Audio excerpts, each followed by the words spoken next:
bienvenue à tous.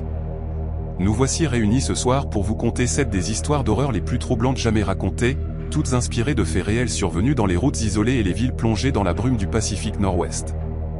Il ne s'agit pas de légendes urbaines ou de récits exagérés, mais de confessions et de témoignages ancrés dans la vie de ceux qui ont appelé ces vallées ombragées et ces communautés reculer leur foyer.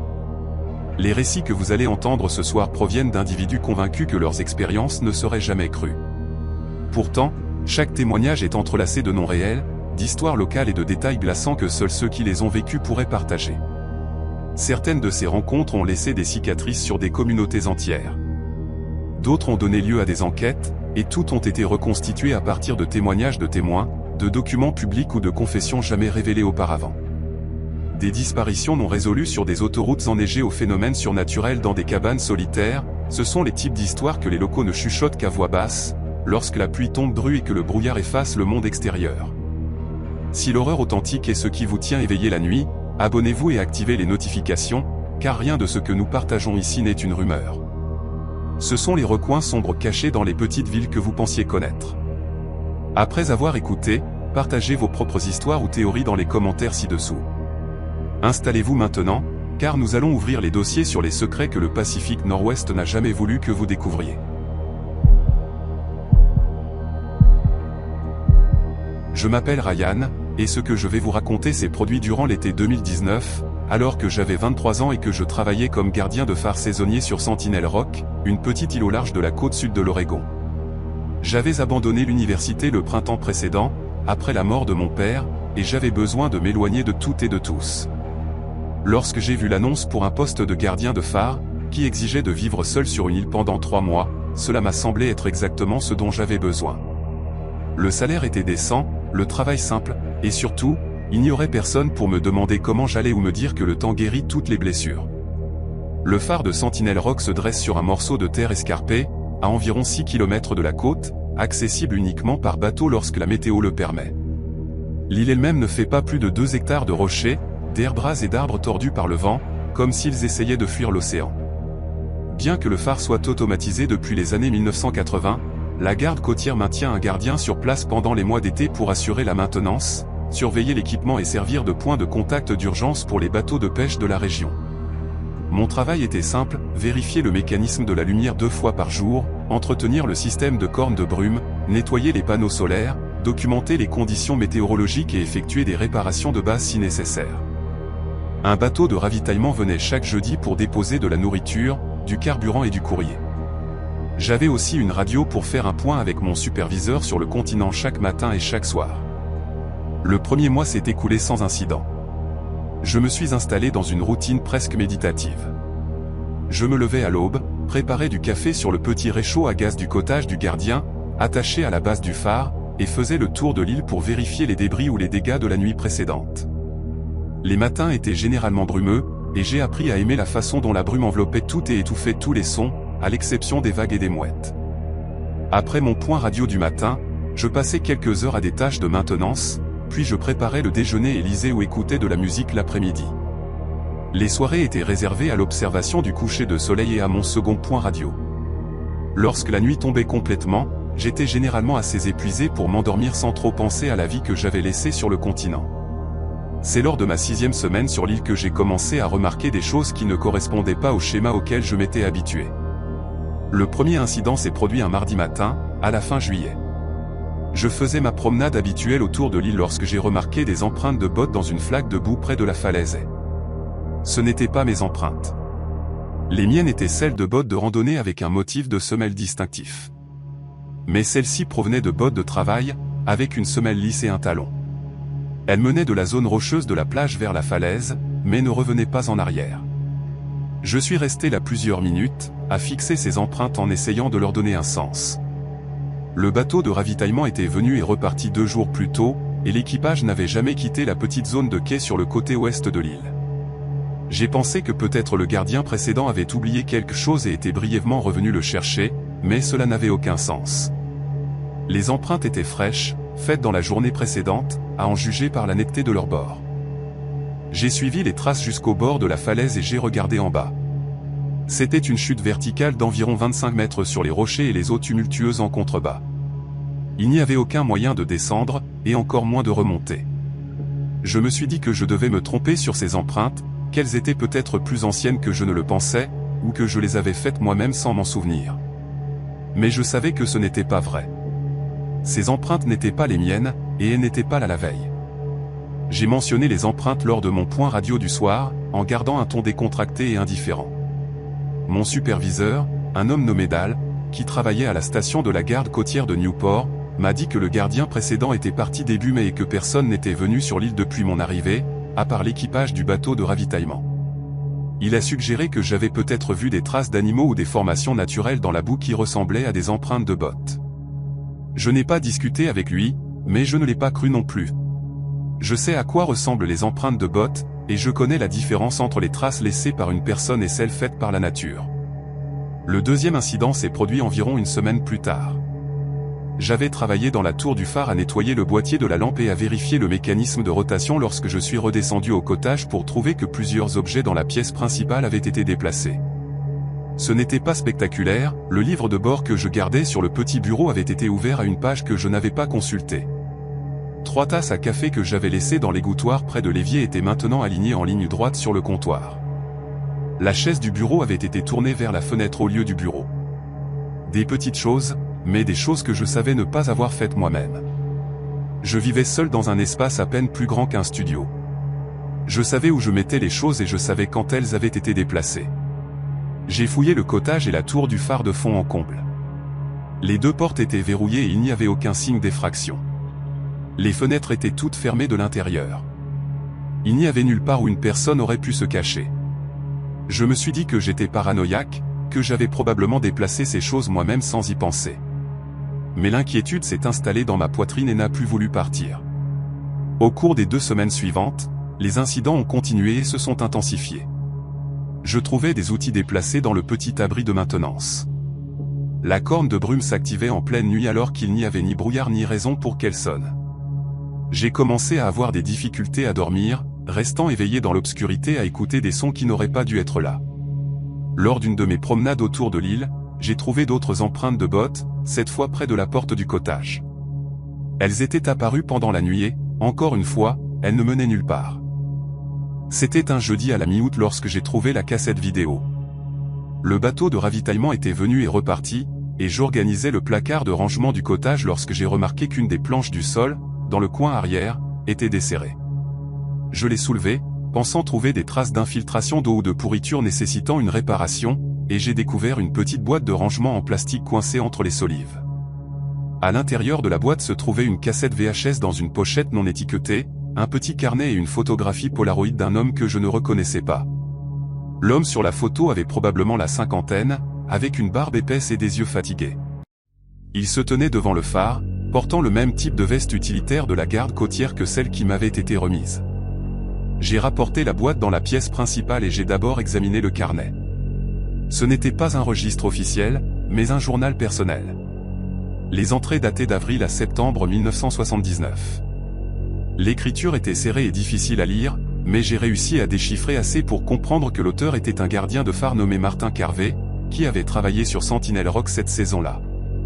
Les premières entrées étaient des observations banales sur la météo, les tâches de maintenance et l'isolement. Mais au fil des semaines, le ton a changé.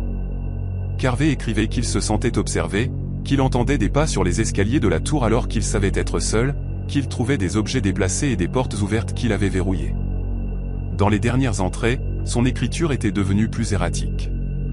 Il écrivait à propos de visiteurs qui venaient la nuit lorsque le brouillard était épais, de silhouettes qu'il pouvait voir bouger devant les fenêtres du cottage, mais qui ne laissaient aucune empreinte de pas à la lumière du jour. La dernière entrée était datée du 18 septembre 1979. Elle disait « Ils sont là encore ce soir. Je peux les entendre sur les escaliers. Je ne pense pas qu'ils soient humains. Je ne pense pas qu'ils veulent que je sois ici. Si quelqu'un trouve ceci, ne restez pas sur cette île après la tombée de la nuit. Ne regardez pas le brouillard. » Mes mains tremblaient alors que je posais le carnet et que je prenais la cassette VHS. Je n'avais aucun moyen de la regarder sur l'île. Il n'y avait ni télévision ni magnétoscope, rien d'autre que la radio et mes propres appareils fonctionnant sur batterie, mais je savais que je ne pourrais pas la laisser de côté. J'avais besoin de voir ce qu'il y avait sur cette cassette. Le reste de la journée s'est écoulé dans un brouillard d'anxiété et d'anticipation. J'ai accompli mes tâches mécaniquement, à peine conscient de ce que je faisais. Lors de mon point radio du soir, j'ai demandé à Dal s'il savait quelque chose d'un gardien nommé Martin Carvé, qui avait travaillé sur Sentinel Rock en 1979. Il y a eu un long silence avant que Dal ne réponde. Il m'a dit que Carvé avait été retrouvé mort au pied des falaises orientales à la fin septembre de cette année-là. Le rapport officiel avait conclu à une mort accidentelle, suggérant que Carvé avait perdu l'équilibre et était tombé, mais le rapport avait été marqué comme non concluant en raison de circonstances inexpliquées. Dal n'a pas élaboré sur ces circonstances, et je ne l'ai pas poussé à le faire, mais j'ai entendu quelque chose dans sa voix, une hésitation qui m'a indiqué qu'il y avait plus à cette histoire qu'il n'était prêt à partager à la radio. Cette nuit-là, je n'ai pas pu dormir. J'étais allongé dans mon lit, dans la petite chambre du cottage, écoutant le vent, les vagues et le grincement de la structure du phare. Vers 2 heures du matin, un épais brouillard s'est levé de l'océan. J'ai entendu la corne de brume s'activer automatiquement, son son bas et lugubre coupant l'obscurité à intervalles réguliers. Et puis j'ai entendu autre chose, des pas sur les escaliers métalliques de la tour du phare. Des pas lents et délibérés montant de la base vers la salle de la lampe, au sommet. Je me suis assis dans mon lit, le cœur battant dans ma poitrine. Je me suis dit que c'était le vent, ou la structure qui se stabilisait, ou une combinaison de sons normaux que mon esprit épuisé interprétait comme des pas. Mais je savais mieux que ça. J'avais vécu sur cette île pendant 2 mois. Je connaissais chaque son que faisait le phare, et celui-ci n'en faisait pas partie. C'étaient des pas, et ils montaient les escaliers. J'ai saisi la lampe torche lourde que je gardais près de mon lit et me suis dirigé vers la porte qui reliait le cottage à la base du phare. Mes mains tremblaient si fort que j'avais à peine la force de tourner la poignée. La porte s'est ouverte sur l'obscurité. Les pas s'étaient arrêtés, mais je pouvais sentir quelque chose dans cette obscurité. Quelque chose qui n'avait pas sa place. J'ai levé la lampe torche et l'ai dirigée vers l'escalier en colimaçon. Pendant un moment, je n'ai rien vu. Puis, à environ 10 mètres plus haut, je les ai vus. Des silhouettes. Plusieurs silhouettes immobiles sur les escaliers. Elles avaient une forme humaine, mais il y avait quelque chose de profondément anormal dans leur posture, dans la façon dont elles se tenaient. Elles ne bougeaient pas. Elles ne faisaient aucun bruit. Elles se contentaient de rester là, dans le faisceau de ma lampe torche. Et j'ai compris avec une certitude absolue qu'elles étaient conscientes de ma présence. J'ai claqué la porte et les verrouillé. J'ai traîné le bureau à travers la pièce et les calé contre la porte. Puis je suis allé à la radio et j'ai demandé une extraction d'urgence. J'ai dit à Dal que je devais quitter l'île immédiatement, que je ne passerais pas une autre nuit là-bas, quelles que soient les circonstances. Il a essayé de me calmer, de me faire expliquer ce qui se passait, mais je n'ai pas trouvé les mots. Tout ce que je pouvais dire, c'était que je devais quitter l'île, et tout de suite. La garde côtière a envoyé un bateau à la première lumière du jour. Le brouillard s'était dissipé. Et lorsque j'ai ouvert la porte de la base du phare et que j'ai regardé en haut des escaliers, il n'y avait rien. Aucune silhouette, aucune preuve que quelqu'un ou quelque chose avait été présent. Mais je m'en moquais. J'ai pris mes affaires personnelles, j'ai tout laissé sur place et je suis monté dans ce bateau sans me retourner. Je ne suis jamais retourné sur Sentinel Rock. J'ai remis ma démission le jour même où j'ai atteint le continent. Dal a essayé de me convaincre de reconsidérer ma décision, suggérant que je souffrais de stress dû à l'isolement ou d'hallucinations causées par le manque de sommeil. Mais je savais ce que j'avais vu, et je savais ce que Martin Carvé avait écrit dans ce journal. Quoi que ce soit sur cette île, quelles que soient ces choses qui apparaissent dans le brouillard, elles ne veulent pas de gens là-bas.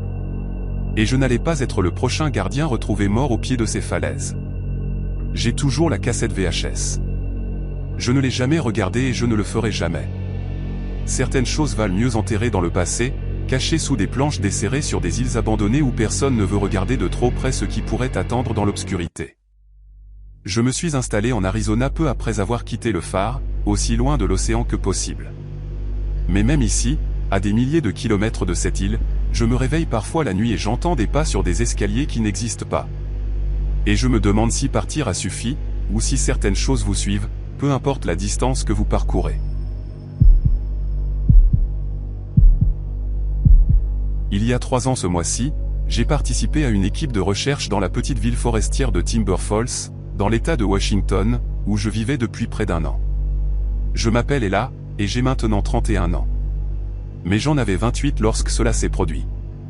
J'avais déménagé à Timber Falls après avoir accepté un poste à distance dans une entreprise de logiciels basée à Seattle. J'avais choisi cette ville précisément parce qu'elle était calme, abordable et entourée d'une nature si belle qu'elle me permettait de respirer après des années passées dans des appartements exigus en ville. La population n'était que d'environ 1200 habitants, et tout le monde semblait se connaître. C'était le genre d'endroit où les gens laissaient leurs portes déverrouillées et où les voisins apportaient des plats cuisinés lorsque vous emménagiez. Je pensais que c'était parfait. Je pensais avoir trouvé exactement ce que je cherchais. Le 14 octobre, une fillette de 8 ans nommée Sophie Brennan a disparu de la cour de récréation de l'école primaire de Timber Falls pendant la récréation de l'après-midi. Elle jouait sur les balançoires avec 2 autres filles.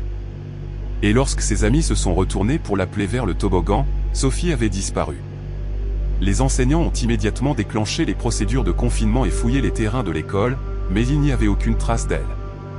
La cour de récréation bordait une dense étendue de forêt qui s'étendait sur des kilomètres dans les montagnes, et l'hypothèse était que Sophie s'était aventurée dans les arbres pour une raison quelconque et s'était perdue. À la fin de l'après-midi, lorsque l'école s'est terminée, toute la ville savait ce qui s'était passé. Le visage de Sophie était affiché sur toutes les vitrines des magasins en début de soirée. Sa mère est apparue aux informations locales ce soir-là, en pleurs et suppliant quiconque ayant des informations de se manifester. Je ne connaissais pas personnellement la famille Brennan, mais j'avais vu Sophie en ville. C'était une petite fille aux cheveux roux et aux taches de rousseur, toujours souriante, du genre à dire bonjour aux inconnus dans le magasin. L'idée qu'elle était quelque part dans ces bois, seule et effrayée, était insupportable. Alors, lorsque l'appel a été lancé pour des bénévoles afin de rejoindre l'effort de recherche organisé le lendemain matin, je n'ai pas hésité. Je me suis présenté sur le parking de l'école primaire à 7 h du matin, avec ce qui semblait être la moitié de la ville. Il devait y avoir 200 personnes, peut-être plus.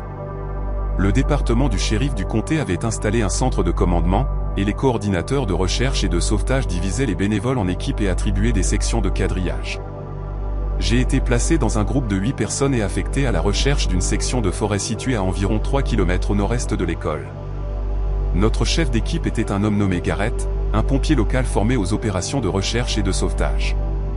Il nous a brièvement expliqué les bases avant de partir: restez à portée de vue ou d'audition de votre partenaire désigné, marquez toute découverte significative avec le ruban coloré qui nous avait été remis, ne pas perturber les éventuelles preuves, et souffler dans le sifflet si nous trouvions quelque chose ou si nous avions besoin d'aide.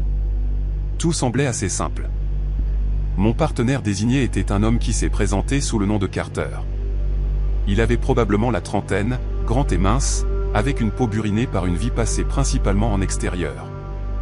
Il m'a dit qu'il travaillait dans l'une des scieries à l'extérieur de la ville et qu'il avait vécu toute sa vie à Timber Falls.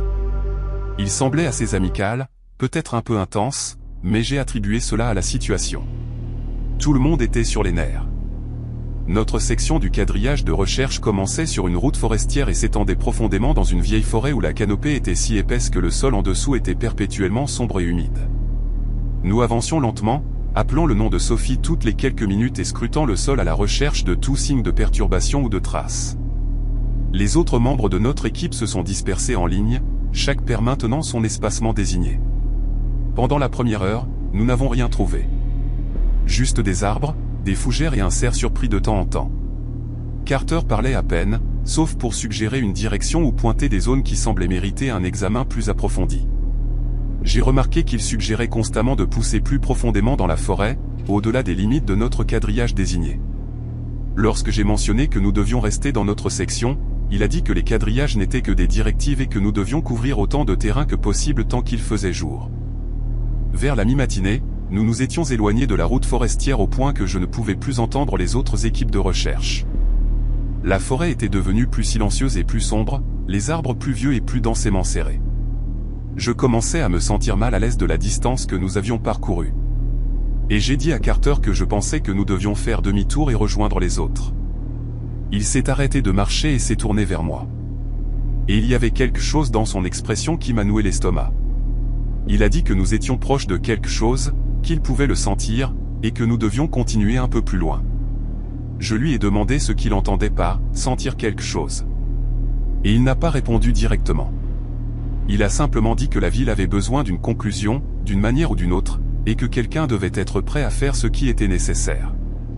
Je n'ai pas compris ce qu'il voulait dire par là, mais je savais que je n'aimais pas ça.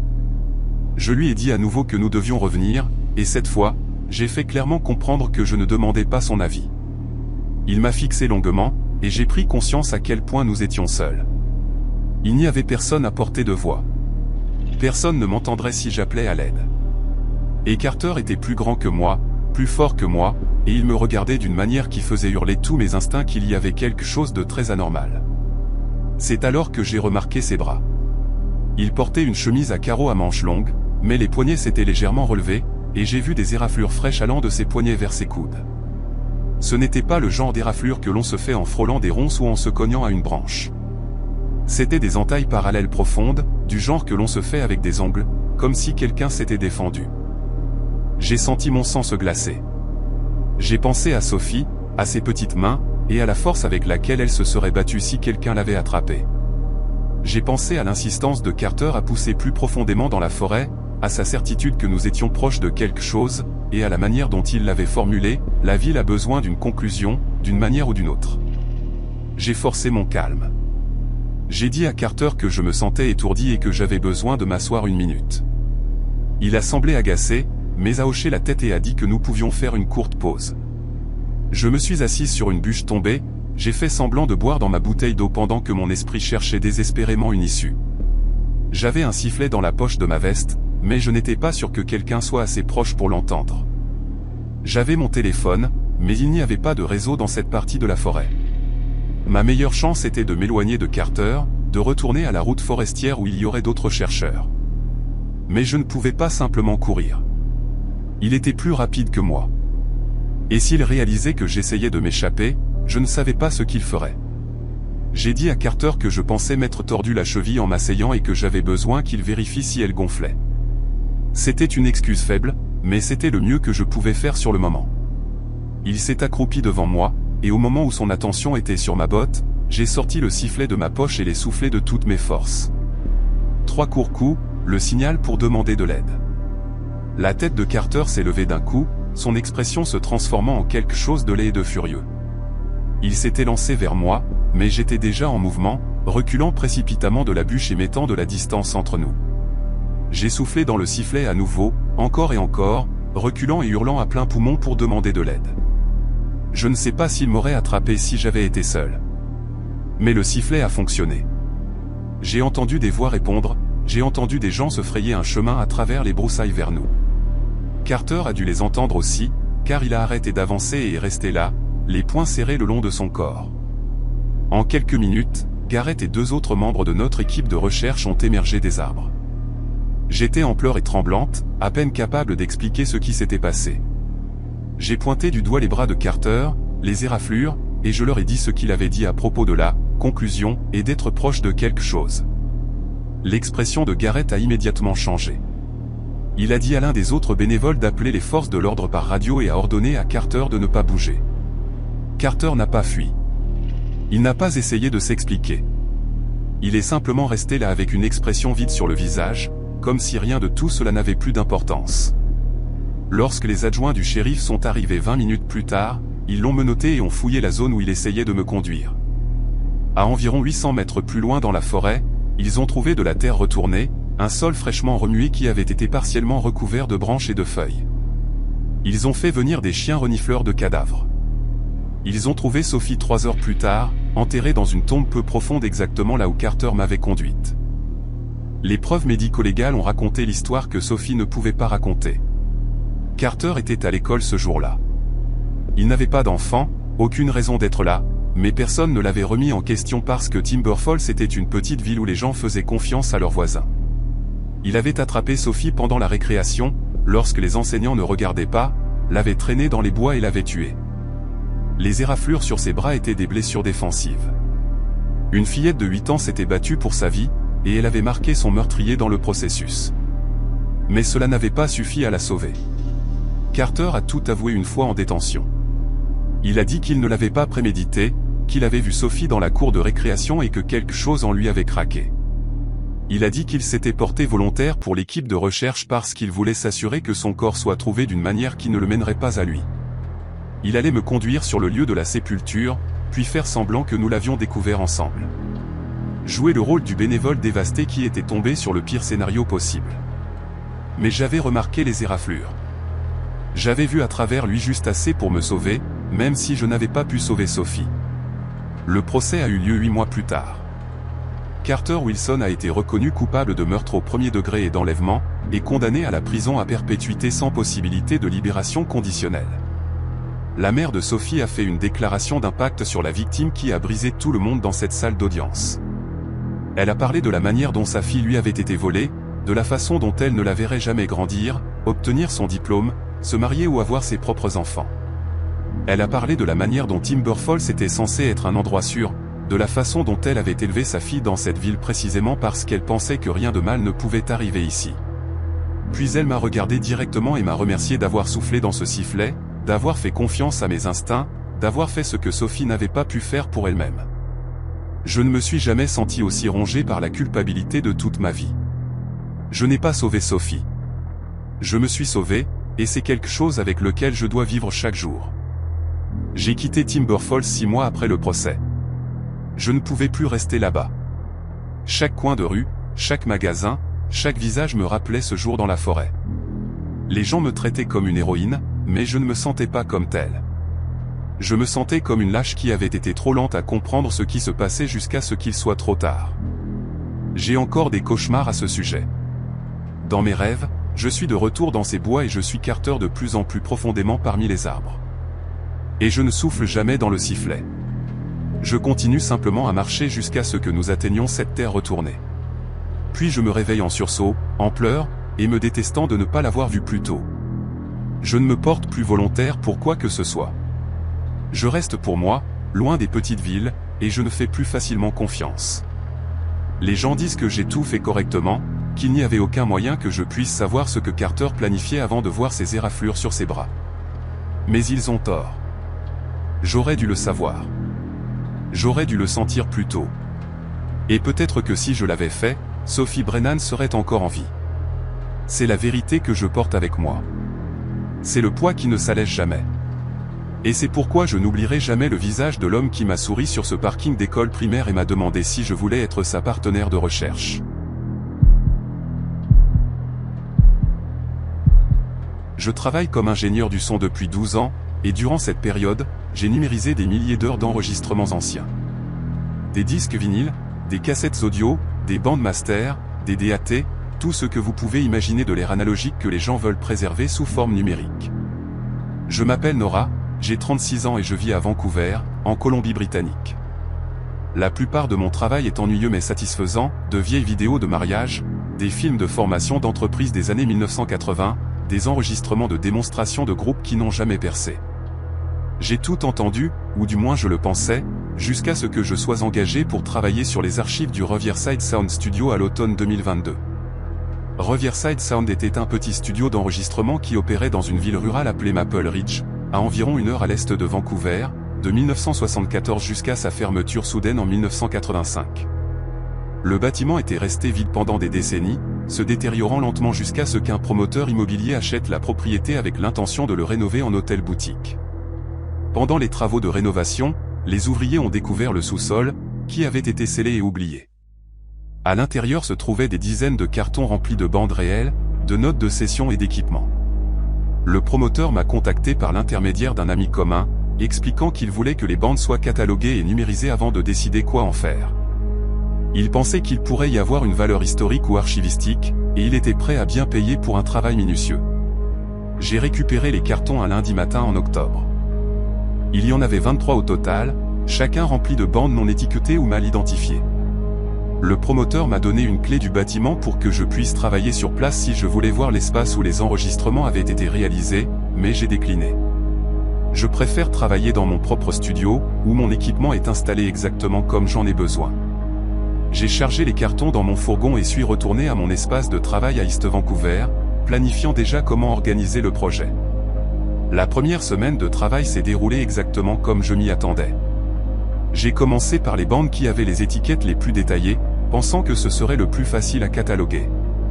Il y avait des enregistrements de groupes de rock locaux avec des noms comme The Voltage et Cascade, des pistes de démonstration qui étaient rugueuses mais enthousiastes.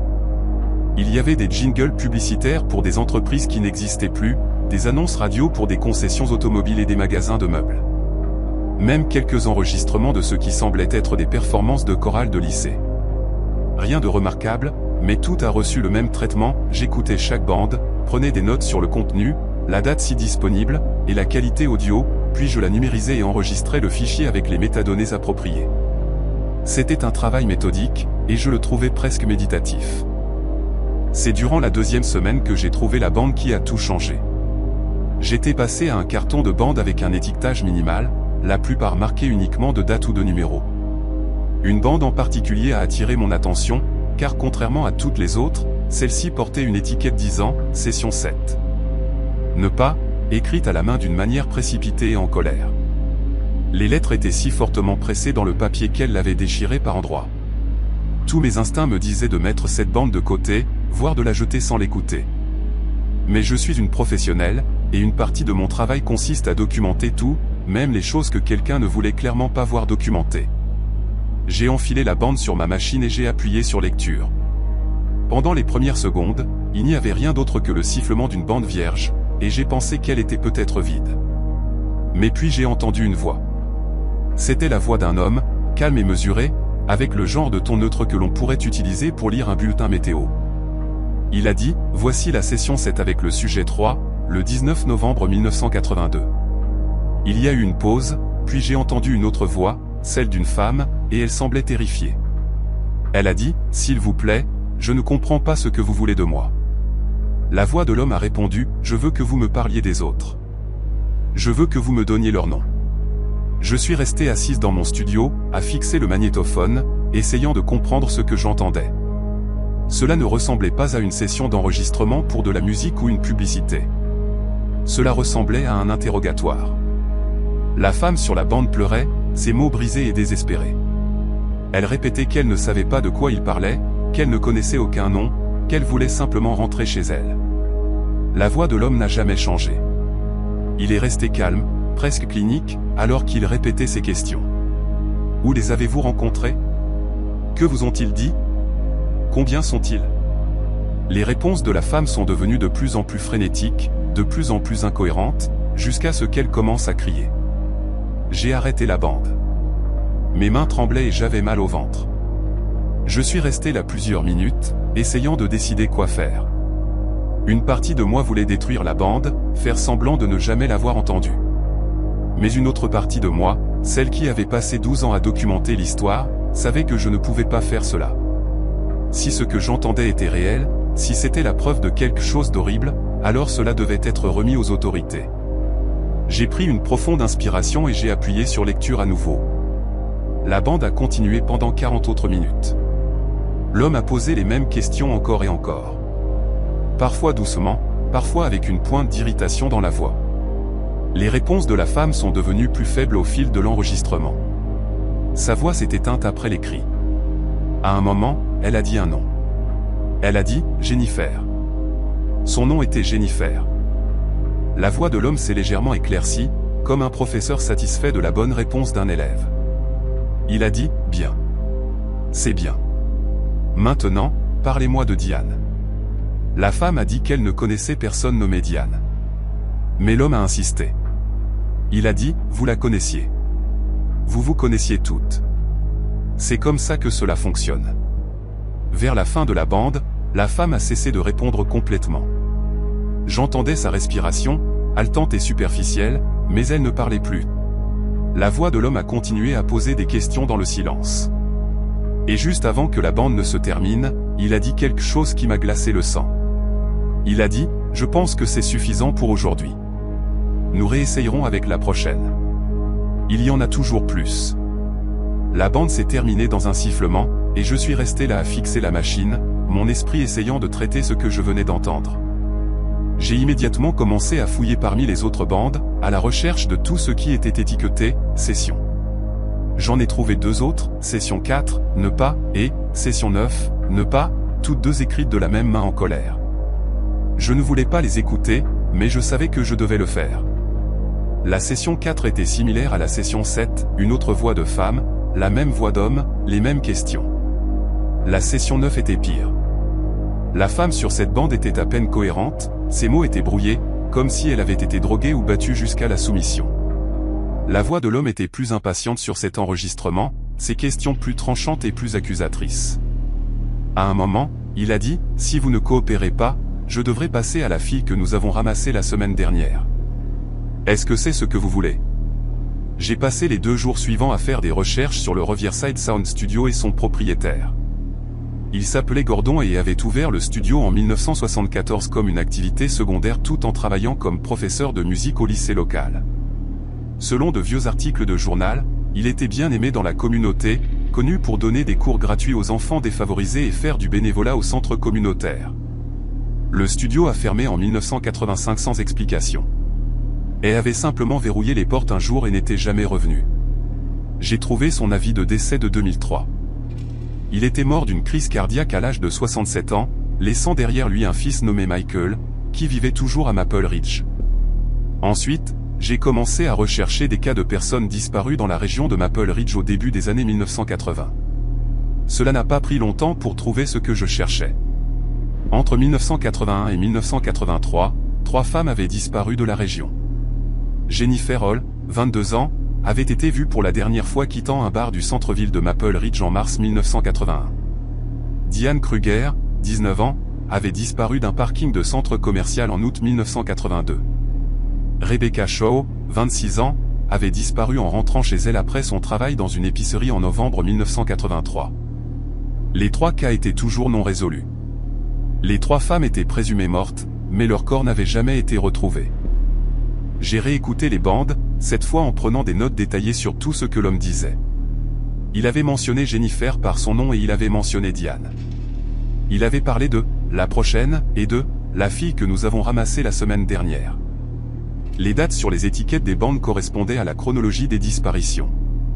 La session 7 était datée du 19 novembre 1982, soit 3 mois après la disparition de Diane Kruger.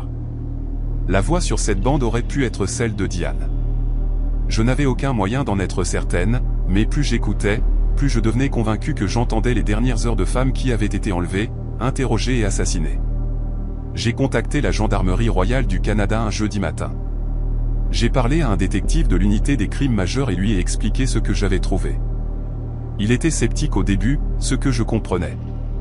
Un carton de vieille bande d'un studio d'enregistrement désaffecté ne crie pas exactement « preuve crédible », mais lorsque j'ai joué des extraits des enregistrements au téléphone, son ton a changé. Il m'a dit de ne plus toucher à rien, de ne plus écouter d'autres bandes, et que quelqu'un serait dans mon studio dans l'heure. 2 détectives sont arrivés et ont pris possession des 23 cartons. Ils m'ont posé des questions pendant plus de 2 heures, documentant tout ce que j'avais fait depuis que j'avais reçu les bandes, chaque bande que j'avais écoutée, chaque note que j'avais prise. L'une des détectives, une femme nommée la constable Reeves, m'a dit qu'il ferait analyser les enregistrements par des spécialistes en audio médico-légal et qu'il comparerait les voix sur les bandes à tout enregistrement existant des femmes disparues. Elle m'a également dit que je pourrais être appelé comme témoin si l'affaire allait en procès, bien qu'elle m'ait prévenu que c'était peu probable étant donné le temps écoulé et le fait que le principal suspect était déjà mort. La GRC a exécuté un mandat de perquisition sur l'ancienne propriété de Gordon et à Maple Ridge 2 semaines plus tard, utilisant un radar pénétrant le sol et des chiens renifleurs de cadavres. Ils ont trouvé des restes humains enterrés à 3 endroits distincts sur la propriété. Les dossiers dentaires ont confirmé que les restes appartenaient à Jennifer Hall, Diane Kruger et Rebecca Shaw. Les 3 femmes étaient mortes depuis plus de 40 ans. Les bandes que j'avais trouvées étaient les seules preuves expliquant ce qui leur était arrivé durant leurs derniers jours. L'affaire a fait les nouvelles nationales. Gordon a été identifié à titre posthume comme un tueur en série qui avait utilisé son studio d'enregistrement comme couverture pour enlever et torturer des femmes. Son fils, Michael, âgé de 62 ans et ayant vécu discrètement à Maple Ridge toute sa vie, a été interrogé longuement, mais jamais inculpé. Il a affirmé ne rien savoir des actes de son père, qu'il ne lui avait jamais été permis de descendre au sous-sol du studio, et que son père lui avait toujours dit que l'espace était réservé au stockage de l'équipement. La police l'a cru. Il n'y avait aucune preuve suggérant qu'il avait été impliqué. Je n'ai pas pu travailler sur un projet audio depuis avoir remis ces bandes. Chaque fois que je m'assois devant mon équipement, chaque fois que j'appuie sur lecture pour un enregistrement, j'entends la voix calme et clinique de cet homme posant ces questions. J'entends ces femmes supplier pour leur vie. Je sais que ce que j'ai fait était important, que j'ai apporté une closure à ces familles et mis en lumière les crimes d'un monstre, même après sa mort. Mais cela ne le rend pas plus facile. cela n'arrête pas les cauchemars. Je ne peux plus écouter quoi que ce soit sans me demander quelle horreur pourrait se cacher dans le silence entre les mots. La nuit où il a neigé à la fin avril était la nuit où j'ai vu quelque chose que je ne peux toujours pas expliquer. Et j'ai passé les 5 dernières années à essayer de me convaincre que ce n'était pas réel. Je m'appelle Eden, j'ai 29 ans et je travaille pour le département des transports de l'État de Washington en tant que technicien de maintenance des autoroutes. La plupart des gens ne pensent pas beaucoup à ceux qui maintiennent les cols de montagne dégagés pendant les intempéries, mais ce sont des gens comme moi qui travaillent de nuit dans des endroits reculés pendant que tout le monde est en sécurité chez soi. J'ai pris ce travail juste après le lycée parce qu'il payait bien et ne nécessitait pas de diplôme universitaire. Et pour la plupart, je ne l'ai jamais regretté. Mais cette nuit d'avril 2020 a changé quelque chose en moi. Elle m'a rendu craintif de l'obscurité d'une manière que je n'avais plus connue depuis que j'étais enfant. J'étais affecté au quart de nuit sur le col Stevens, une portion de la route US2 qui traverse les montagnes cascades entre les villes de Leavenworth et Skycomish. C'est l'un des itinéraires les plus difficiles de l'État, car l'altitude dépasse 1200 mètres et le temps peut devenir dangereux sans prévenir. La plupart des équipes hivernales sont retirées du col vers la mi-avril, lorsque la neige commence enfin à fondre et que le risque d'avalanche diminue. Mais cette année-là, un système orageux de fin de saison a traversé la région, déversant 20 cm de neige lourde et humide sur le col. J'ai été envoyé seul dans l'un des grands camions de maintenance, ceux avec une lame de chasse-neige à l'avant et un épandeur de sel à l'arrière, pour garder l'autoroute dégagée pendant la nuit pendant que la tempête traversait les montagnes. J'ai quitté le dépôt de maintenance de Skycomish vers 23 h. La neige tombait déjà drue, en gros flocons qui collaient au pare-brise plus vite que les essuie-glaces ne pouvaient les enlever. J'ai contacté la centrale par radio pour confirmer que je montais au col et que je ferais un point toutes les 2 heures comme requis. La dispatchereuse, une femme nommée Rita, qui travaillait le quart de nuit depuis aussi longtemps que j'étais dans le département, m'a dit de faire attention et qu'elle aurait du café qui m'attendrait à mon retour le matin. J'avais fait ce trajet des dizaines de fois auparavant. Et je n'étais pas inquiet. Ce n'était que de la neige, juste un autre quart, juste une autre nuit sur la montagne. L'autoroute était vide. Pas de voiture, pas de camion, rien que moi et la neige dans l'obscurité au-delà de la portée de mes phares. J'avançais lentement sur le col, répandant du sel et raclant la neige de la chaussée avec la lame de chasse-neige. La radio crépitait parfois de parasites, mais sinon, c'était calme. J'avais de la musique qui jouait sur mon téléphone connecté au haut-parleur du camion. Une station de rock classique qui aidait à rompre la monotonie de conduire le même tronçon de route pendant des heures. Vers 1 h du matin, lorsque j'ai atteint le sommet, la neige avait commencé à se calmer un peu. Je pouvais voir peut-être 15 mètres devant moi au lieu de seulement 6, et je commençais à penser que le pire de la tempête était déjà passé. C'est alors que je l'ai vu debout au milieu de la route. J'ai freiné brusquement et le camion a un peu dérapé sur la neige fraîche avant de s'arrêter à environ 10 mètres de l'endroit où elle se tenait. Ma première pensée a été qu'il y avait eu un accident, qu'une voiture était sortie de la route et que cette personne était remontée sur l'autoroute à la recherche d'aide. Mais en restant là à la fixer à travers le pare-brise, j'ai réalisé que quelque chose n'allait pas du tout. C'était une jeune fille, peut-être 16 ou 17 ans, vêtue seulement d'une fine chemise de nuit blanche qui était trempée par la neige. Elle était pieds nus. Ses pieds étaient plantés dans 15 cm de neige, et elle ne bougeait pas, ne tremblait pas, ne réagissait pas au froid du tout. Elle se contentait de rester là, au milieu de l'autoroute, me fixant. J'ai attrapé la lampe torche sur la console centrale et ouvert la porte, l'appelant alors que je descendais de la cabine. Je lui ai demandé si elle allait bien, si elle avait eu un accident, si elle avait besoin d'aide. Elle n'a pas répondu. Elle est simplement restée là, les bras pendant le long de son corps, les cheveux plaqués sur son visage par la neige. En m'approchant, j'ai pu voir qu'elle saignait. Il y avait une entaille sur le côté droit de sa tête, juste au-dessus de son oreille, et du sang avait coulé le long de son cou et taché le col de sa chemise de nuit. Ses lèvres étaient bleues et sa peau était si pâle qu'elle semblait presque briller dans le faisceau de ma lampe torche. Je lui ai dit que j'allais l'aider, que je devais qu'elle vienne avec moi dans le camion où il faisait chaud. Elle n'a pas bougé. Je me suis approché à moins de 3 mètres d'elle et me suis arrêté, soudain conscient que ses yeux me regardaient sans me voir. Ils étaient flous, lointains, comme si elle regardait à travers moi quelque chose de très éloigné. Je l'ai appelée à nouveau, lui demandant son nom, lui demandant d'où elle venait. Rien. Elle est simplement restée là dans la neige, saignante et silencieuse. J'ai décidé de retourner au camion pour prendre une couverture. J'ai pensé que si je pouvais l'envelopper et la réchauffer, elle commencerait peut-être à réagir. Je me suis retourné et suis retourné vers la cabine, me déplaçant rapidement parce que je commençais à paniquer. Cette fille allait mourir si je ne la sortais pas du froid. Je suis monté dans la cabine, j'ai attrapé la couverture d'urgence derrière le siège et me suis retourné. Elle avait disparu. Je suis resté là, tenant la couverture, fixant l'autoroute vide où elle se tenait quelques secondes plus tôt. La neige tombait à nouveau régulièrement, et il n'y avait aucune empreinte de pas s'éloignant de l'endroit où elle se trouvait. Il n'y avait rien, juste les traces de pneus de mon camion et la ligne nettoyée par la lame de chasse-neige. J'ai appelé dans l'obscurité, demandant où elle était allée, si elle pouvait m'entendre. Ma voix semblait petite et engloutie par la neige et le vent. Il n'y a eu aucune réponse. J'ai passé les 20 minutes suivantes à chercher dans la zone. J'ai marché de long en large sur l'autoroute avec ma lampe torche, à la recherche de tout signe indiquant où elle aurait pu aller. J'ai vérifié les bas-côtés, la lisière de la forêt, partout où elle aurait pu courir en quelques secondes pendant que j'avais le dos tourné. Il n'y avait rien. Aucune empreinte de pas, aucune trace de sang, aucune indication qu'une personne avait été là. J'ai essayé ma radio pour appeler la centrale, mais tout ce que j'ai obtenu était des parasites. La tempête devait interférer avec le signal, ou peut-être étais-je trop haut sur le col pour que la radio atteigne les tours. Mon téléphone portable n'avait pas non plus de réseau. J'étais seul sur cette montagne, sans moyen de contacter qui que ce soit et sans explication pour ce que je venais de voir. Je suis retourné dans le camion et je suis resté là longtemps, essayant de comprendre.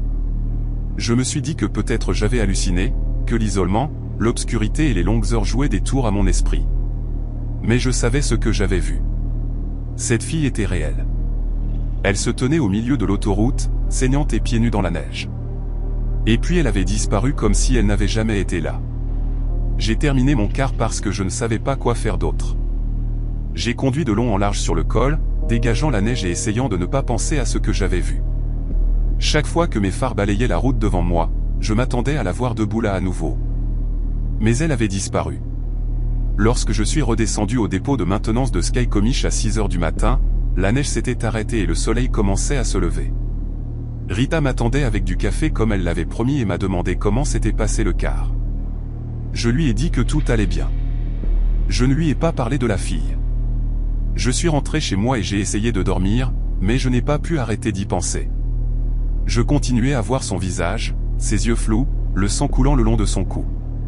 Je me suis levé vers midi et j'ai allumé les informations locales, m'attendant à moitié à voir un rapport sur une fille disparue ou un accident de voiture sur le col Stevens. Il n'y avait rien. J'ai vérifié les sites d'actualité, les rapports de police, tout ce à quoi je pouvais penser. Rien. C'était comme si elle n'avait jamais existé. 2 jours plus tard, j'étais au dépôt de maintenance, me préparant pour un autre quart, lorsqu'un des autres gars, un technicien chevronné nommé Tom, a mentionné qu'il avait vu quelque chose aux informations à propos d'un corps trouvé près du col Stevens. Je lui ai demandé ce qu'il voulait dire, et il a sorti son téléphone et m'a montré l'article. Un randonneur avait découvert des restes humains dans un ravin à environ 5 km de l'autoroute, non loin du sommet. Les restes ont été identifiés comme ceux d'une fille de 17 ans nommée Paige Summers, qui avait été portée disparue de son domicile à Leavenworth 2 jours plus tôt. Selon le médecin légiste, elle était morte d'exposition après avoir fui son domicile en pleine nuit. Sa famille a dit qu'elle essayait d'échapper à une situation abusive. L'heure estimée du décès était en fin de soirée le 23 avril, soit la nuit avant que je ne la voie sur l'autoroute. J'ai lu cet article 3 fois et chaque fois, je me suis senti plus malade. La fille que j'avais vue était déjà morte lorsque je l'ai rencontrée. Elle était morte depuis plus de 24 heures. Mais je l'avais vue debout là, dans la neige, saignante et pieds nus, me fixant avec ses yeux vides. Je ne crois pas aux fantômes. Je n'y ai jamais cru. Je suis une personne pragmatique qui travaille avec des machines et suit des procédures, et je n'accorde pas beaucoup de crédit à ce qui ne peut pas être expliqué par la logique.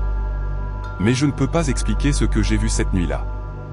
Je ne peux pas expliquer comment une fille morte est apparue au milieu d'une autoroute et a ensuite disparu sans laisser de traces. Je travaille toujours pour le département des transports. Je fais toujours des quarts de nuit sur les cols de montagne, mais je ne conduis plus sur le col Stevens. J'ai demandé une mutation sur un autre itinéraire, et mon superviseur l'a approuvé sans poser de questions. Je pense qu'il pouvait dire que quelque chose en moi avait changé, que je n'étais plus la même personne qui plaisantait dans la salle de pause et se portait volontaire pour les pires quarts. Je ne parle pas de ce que j'ai vu cette nuit-là. Les gens penseraient que je suis fou, ou que j'ai inventé cette histoire, ou que je cherche de l'attention. Mais je sais ce que j'ai vu. J'ai vu Paige Summers debout dans la neige, et je pense qu'elle essayait de me dire quelque chose. Je pense qu'elle essayait de me montrer ce qui lui était arrivé, pour s'assurer que quelqu'un savait qu'elle n'avait pas simplement disparu. Elle était morte seule et effrayée. Et peut-être avait-elle besoin que quelqu'un en soit témoin, même si ce n'était qu'un technicien de maintenance des autoroutes qui ne pouvait rien faire pour l'aider. Je pense à elle tout le temps. Je me demande si elle est toujours là-bas, sur ce col, debout dans la neige et attendant que quelqu'un la voie. Je me demande si j'étais le seul ou si d'autres conducteurs l'ont vue aussi, et étaient trop effrayés pour en parler. Je me demande si elle a trouvé la paix ou si elle est piégée là pour toujours, revivant les derniers moments de sa vie encore et encore. Je n'ai pas de réponse à aucune de ces questions. Tout ce que j'ai, c'est le souvenir de son visage et la connaissance qu'il y a des choses dans ce monde qui ne peuvent pas être expliquées. Des choses qui arrivent dans l'obscurité, lorsque vous êtes seul et loin de toute aide. Et une fois que vous avez vu quelque chose comme ça, vous ne pouvez plus l'oublier. Cela reste avec vous comme une ombre qui vous suit partout où vous allez, vous rappelant que le monde est plus étrange et plus terrible que vous ne l'aviez jamais imaginé.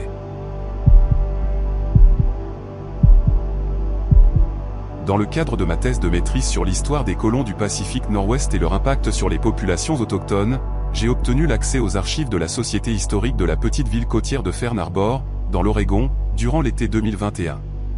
Je m'appelle Claire, j'ai maintenant 33 ans et je suis titulaire d'une maîtrise en histoire américaine de l'Université d'État de Portland.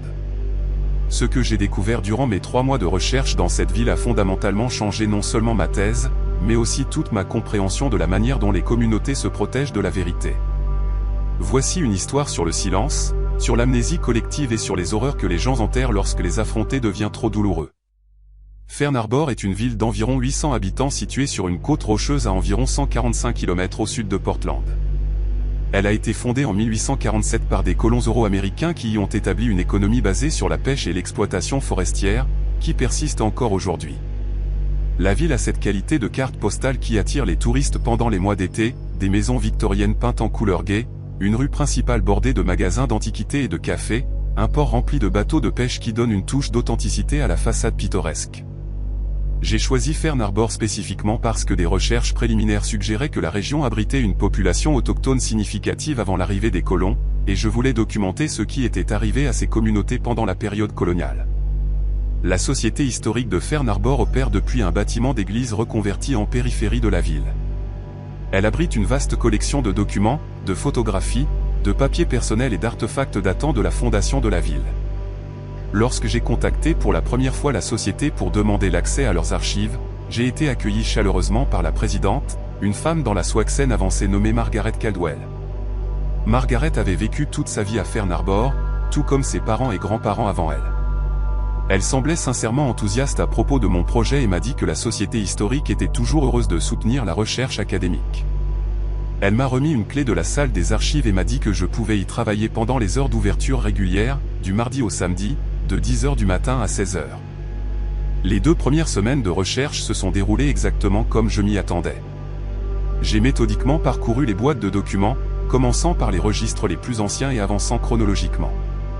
J'ai trouvé des actes de propriété, des recensements, des registres commerciaux, des journaux personnels et des correspondances qui brossaient un tableau détaillé des premières années de la ville. Il y avait des références occasionnelles aux peuples autochtones qui vivaient dans la région, principalement des commentaires dédaigneux ou paternalistes sur les « Indiens locaux » qui pêchaient dans le port ou commerçaient avec les colons. Mais il y avait étrangement peu de documentation sur ce qui était arrivé à ces communautés une fois que les colons étaient arrivés en nombre significatif. C'était comme si la population autochtone avait simplement disparu des archives historiques à un moment donné dans les années 1860, ce que je savais, par expérience, n'était pas inhabituel. Les registres des colons effaçaient souvent la présence autochtone, soit délibérément, soit par négligence. C'est durant ma 3e semaine que j'ai commencé à remarquer des lacunes dans les archives qui semblaient intentionnelles plutôt qu'accidentelles. La collection était bien documentée pour les années 1840, 1850, 1870 et au-delà, mais il y avait presque rien des années 1860. Quelques reçus commerciaux épars, une couple de lettres, mais aucun des journaux détaillés, coupures de journaux ou registres officiels que j'avais trouvés pour chaque autre décennie. Lorsque j'ai demandé à Margaret, elle m'a souri de cette manière amicale qu'elle avait toujours et m'a dit que ces années n'étaient tout simplement pas bien documentées, qu'il y avait peut-être eu un incendie ou une inondation qui avait détruit les registres. C'était une explication plausible, mais quelque chose dans la façon dont elle l'a dit m'a rendu suspicieuse. Son ton était trop décontracté, trop répété, comme si elle avait donné cette explication de nombreuses fois auparavant. J'ai commencé à prêter plus attention à ce qui manquait plutôt qu'à ce qui était présent. J'ai remarqué que plusieurs boîtes portaient des étiquettes indiquant qu'elles devaient contenir des matériaux des années 1860. Mais lorsque je les ai ouvertes, elles étaient soit vides, soit remplies de documents d'autres décennies qui y avaient clairement été placés récemment. J'ai trouvé des références dans des lettres des années 1870 à des événements survenus pendant les années difficiles, ou lorsque l'école fonctionnait, mais aucune explication de ce que ces références signifiaient. C'était comme essayer de lire un livre dont des chapitres entiers avaient été arrachés et dont le texte restant avait été soigneusement édité pour éviter de mentionner ce qui avait été retiré. La percée est venue par accident. Je regardais dans une boîte étiquetée « Photographies diverses 1900 à 1920 » lorsque j'ai trouvé une petite enveloppe qui avait été glissée dans la mauvaise boîte. À l'intérieur se trouvaient 5 photographies en noir et blanc, légèrement décolorées mais encore assez claires pour distinguer les détails. Elle montrait un grand bâtiment en bois qui ressemblait à un dortoir ou une pension, entouré d'une haute clôture. Devant le bâtiment se tenaient des rangées d'enfants, qui semblaient tous être autochtones à en juger par leurs traits et les vêtements traditionnels que certains portaient. Les enfants avaient l'air minces et sérieux, aucun d'eux ne souriait. Derrière eux se tenaient plusieurs adultes blancs, des hommes et des femmes au visage sévère que j'ai supposé être des enseignants ou des administrateurs. Au dos de l'une des photographies, écrit soigneusement à la main, se trouvait une date, juin 1863, école indienne de Fern Arbor. Je suis resté là à fixer ces photographies pendant longtemps, le cœur battant. Je savais ce que je regardais. Durant le milieu à la fin des années 1800, le gouvernement fédéral et diverses organisations religieuses avaient établi des écoles résidentielles conçues pour assimiler les enfants autochtones à la culture euro-américaine. Ces écoles étaient souvent des lieux brutaux où les enfants se voyaient interdire de parler leur langue, de pratiquer leur religion ou de maintenir tout lien avec leur culture. Beaucoup d'enfants sont morts dans ces institutions de maladie, de malnutrition et de mauvais traitements. Mais l'école indienne de Fern Arbor n'apparaissait dans aucun des registres historiques que j'avais étudiés. Elle avait été complètement effacée de l'histoire officielle de la ville. J'ai continué mes recherches et j'ai trouvé d'autres preuves cachées dans des endroits improbables, un registre glissé dans une boîte de documents fonciers qui documentait les dépenses de l'école entre 1861 et 1867. Des entrées pour des achats de nourriture qui étaient inadéquats pour le nombre d'enfants que les photographies suggéraient être hébergés là. Des entrées pour des fournitures médicales qui consistaient principalement en laudatum et acide carbolique. Et, plus accablant encore, une liste manuscrite de noms avec des dates à côté. Des dizaines de noms, tous des noms autochtones. Tous avec des dates allant de 1862 à 1866. À côté de chaque nom se trouvait un mot indiquant la cause du décès, fièvre, consomption, grippe, accident. La liste continuait sur 3 pages. J'ai compté 47 noms au total, tous des enfants à en juger par les âges notés à côté de leur nom. Le plus jeune avait 4 ans, le plus âgé 15 ans. J'ai fait des copies de tout ce que j'ai trouvé, puis je suis parti à la recherche de Margaret. Je l'ai trouvée dans le bureau principal en train de classer des papiers et de fredonner doucement.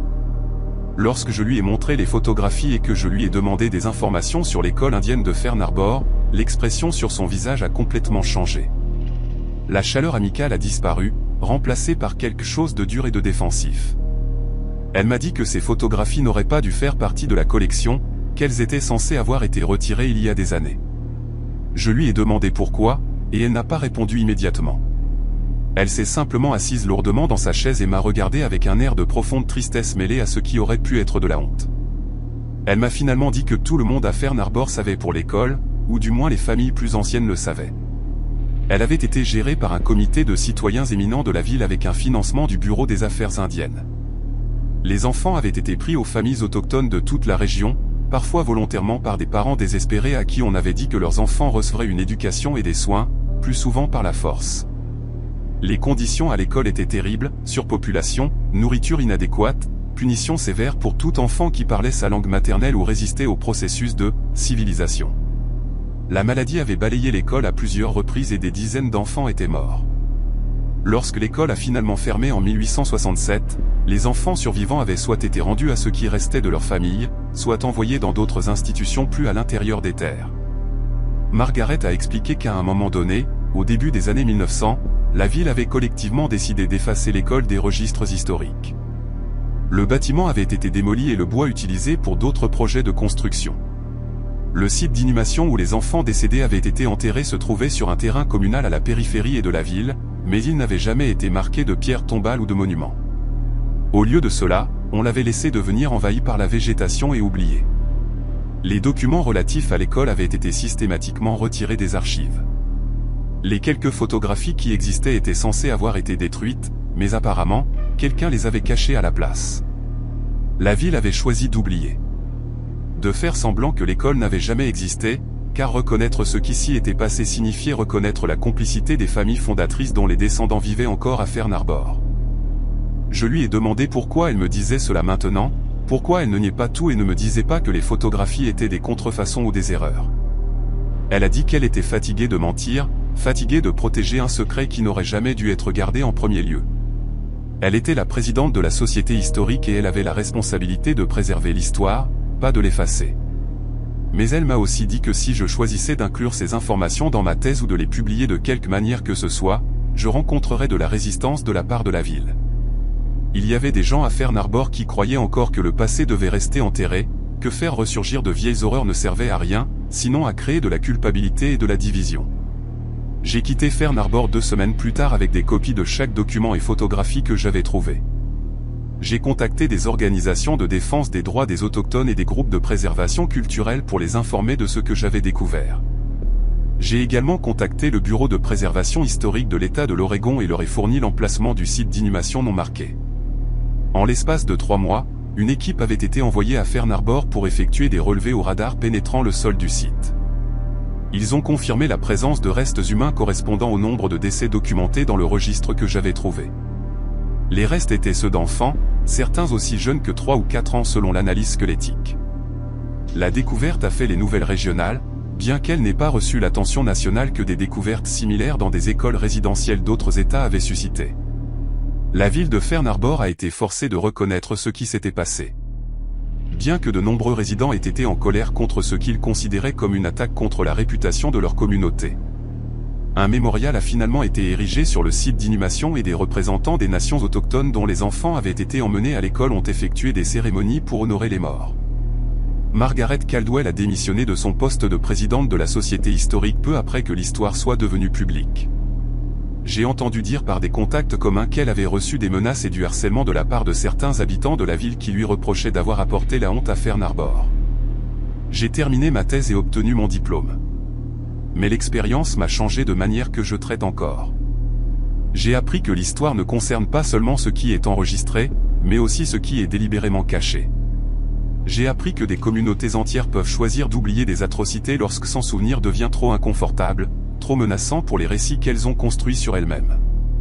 Et j'ai appris que parfois, le travail le plus important qu'un historien peut faire n'est pas de découvrir de nouvelles informations, mais de mettre au jour les informations que quelqu'un a travaillé très dur à détruire. Je pense souvent à ces enfants. Je pense à leurs noms soigneusement écrits dans un registre par quelqu'un qui les voyait seulement comme des entrées à documenter et à classer. Je pense à leur visage sur ces photographies, solennels et effrayés, fixant un appareil photo tenu par des personnes qui leur avaient tout pris. Je pense à la manière dont ils sont morts loin de leur famille, enterrés dans des tombes non marquées, puis oubliés par une ville qui a bénéficié de l'effacement de leur existence. Et je pense au nombre de villes à travers ce pays qui ont des secrets similaires, des érasures similaires, des tombes similaires qui ont été autorisées à disparaître sous le temps et le silence. Voilà la vraie horreur. Pas les fantômes qui pourraient hanter les lieux où des choses terribles se sont produites, mais les personnes vivantes qui choisissent de détourner le regard et de faire semblant que le passé n'a pas d'importance. Parce que cela compte. Cela compte toujours. Et les morts méritent d'être remembrées, même lorsque le souvenir est douloureux.